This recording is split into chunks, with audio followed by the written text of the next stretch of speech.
Hello everyone, আসসালামু আলাইকুম। স্বাগতম সবাইকে নতুন একটা ভিডিওতে। আশা করি সবাই ভালো আছেন। তো আজকে আমি যাচ্ছি হচ্ছে সিলেটে, আর এখন আছি হচ্ছে কমলাপুর রেলওয়ে স্টেশনে। তো আজকে ঢাকা থেকে সিলেটে যাওয়ার পুরো ট্রেন জার্নিটা আপনাদেরকে দেখাবো। সবাই সাথেই থাকবেন। তো চলুন দেখা যাক।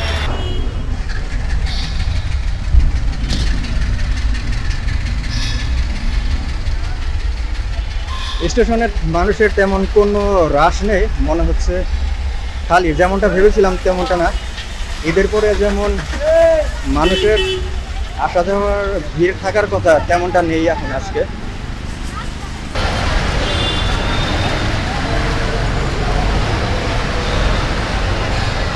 এই যে এখানে স্টেশনে প্রবেশ করতেছি, আর এই পাশে হচ্ছে টিকিট কাউন্টার। অনেকে টিকিট কাটতেছে, তবে আমি আগে থেকে অনলাইন থেকে টিকিট কেটে রাখছিলাম, তাই আর আমার এখন টিকিট কাটতে হবে না এখান থেকে।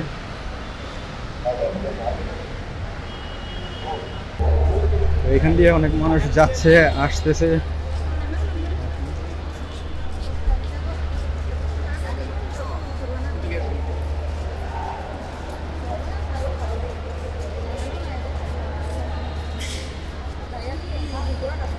আমি একটু আগে চলে আসছি, আমাদের ট্রেনটা এখনো এসে পৌঁছায়নি এখানে।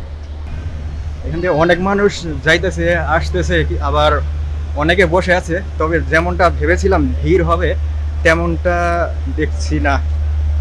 তো ফাইনালি আমাদের ট্রেনটা এখন প্ল্যাটফর্মে আসছে। তো চলুন আগে সিটটা খুঁজে বের করি কোথায় আছে।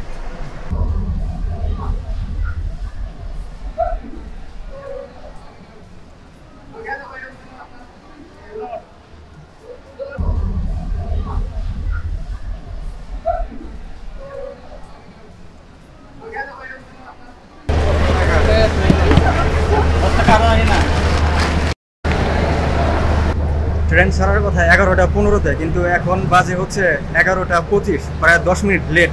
এখনো ছাড়ার খবর নেই ট্রেন। অবশেষে 25 মিনিট লেটের বোঝা কাঁধে নিয়ে আমাদের ট্রেন ছেড়ে যাচ্ছে কমলাপুর স্টেশন থেকে।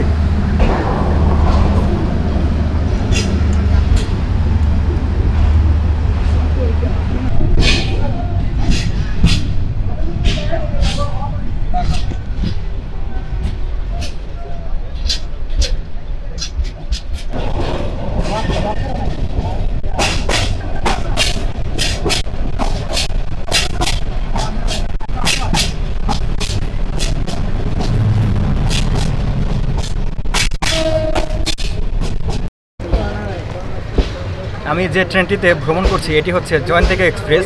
এই ট্রেনের মোট বগি রয়েছে 14টি। এর মধ্যে একটি হচ্ছে স্লিপার, একটি পাওয়ার কার, দুটি হচ্ছে গার্ড কার এবং দুটি হচ্ছে এসি চেয়ার, এবং 8টি হচ্ছে শোভন চেয়ারের বগি রয়েছে।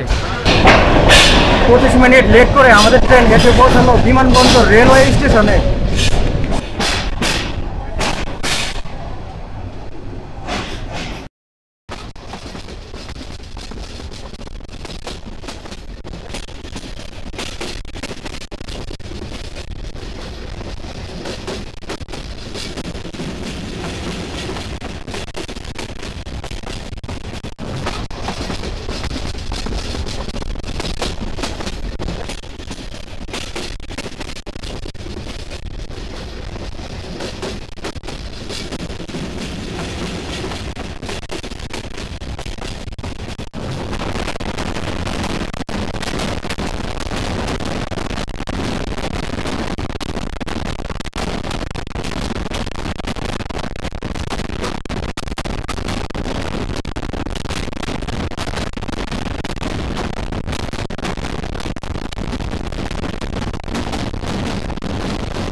এখন ছেড়ে যাচ্ছি শায়েস্তাগঞ্জ স্টেশন, এরপরে শ্রীমঙ্গল। আপনাদেরকে আজকে চায়ের বাগান দেখাবো।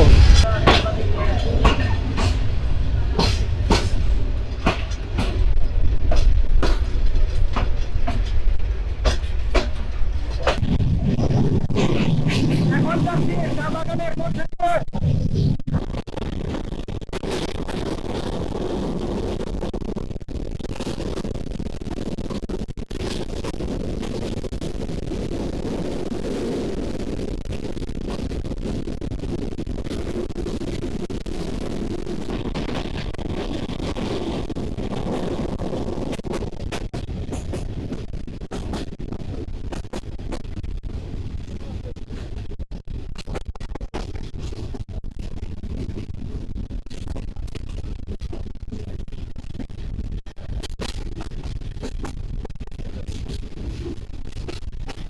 প্রায় 40 মিনিট লেট করে ট্রেন এসে পৌঁছালো শ্রীমঙ্গলে। আর এই শ্রীমঙ্গলকে চায়ের রাজধানী বলা হয়।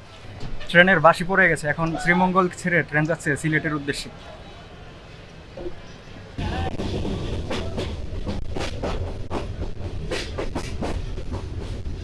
অবশেষে 35 মিনিট লেট করে আমাদের ট্রেন এসে পৌঁছালো সিলেট রেলওয়ে স্টেশনে। তো এখানে আসার কথা ছিল 7টায়, এখন বাজে 7টা 35। তো 35 মিনিট লেট হয়ে গেছে। তো এইখানেও আবার সিলেটে এসে টিকিট চেকিং করলো। এইটা হচ্ছে সিলেটের রেলওয়ে স্টেশন।